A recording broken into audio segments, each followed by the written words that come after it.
Un serviteur de Dieu, un serviteur de Jésus-Christ n'a pas besoin de la magie. Il n'a pas besoin de fétiches.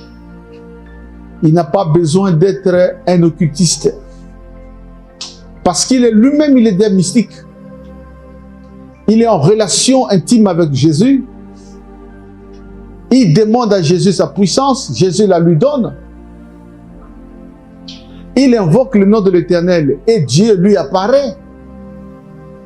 Le Saint-Esprit l'accompagne en mission. Il n'a pas besoin de ces choses. Jésus lui-même, d'ailleurs, il certifie le côté mystique de ses serviteurs lorsqu'il les envoie.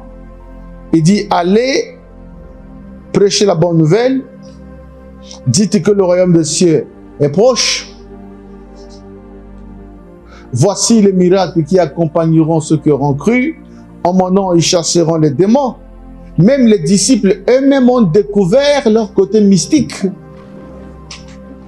Ils ont découvert leur côté mystique parce que de retour d'une mission, ils rendent compte au Seigneur. Ils disent, Seigneur, nous avons vu les démons sortir des corps des gens.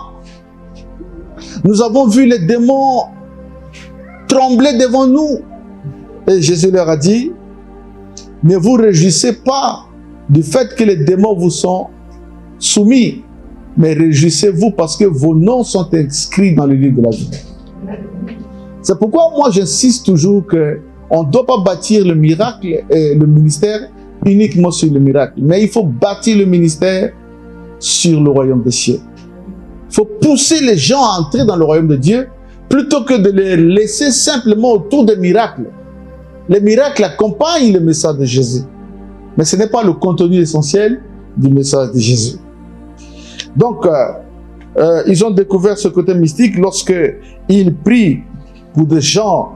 Les gens sont guéris, ils sont délivrés.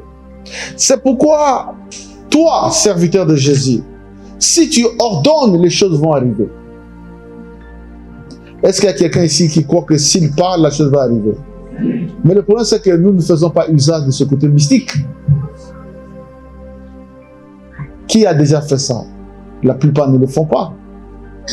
Quand quelqu'un est malade à l'église, avant de lui dire va à l'hôpital, prie d'abord pour lui. Impose-lui les mains. Parce que la parole de Dieu dit, voici les miracles qui accompagneront ceux qui auront en mon nom. Vous imposerez les mains aux malades et les malades seront accomplis. D'abord la parole de Dieu. C'est une vérité permanente. À toutes les époques de l'histoire biblique, tous ceux qui avaient reçu le mandat de Dieu pour agir, Dieu leur donnait un côté mystique.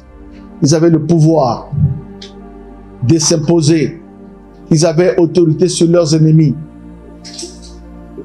Tout obstacle qui se pointe devant toi pour t'empêcher de servir Dieu, tu dois parler pour que cet obstacle parte. Toute situation qui se présente devant toi, qui t'empêche d'accomplir la mission que Jésus t'a demandé, il faut parler. Si tu parles, la chose va arriver. Est-ce qu'il y a quelqu'un qui croit à cette foi-là? Si tu parles, la chose va arriver. Qui?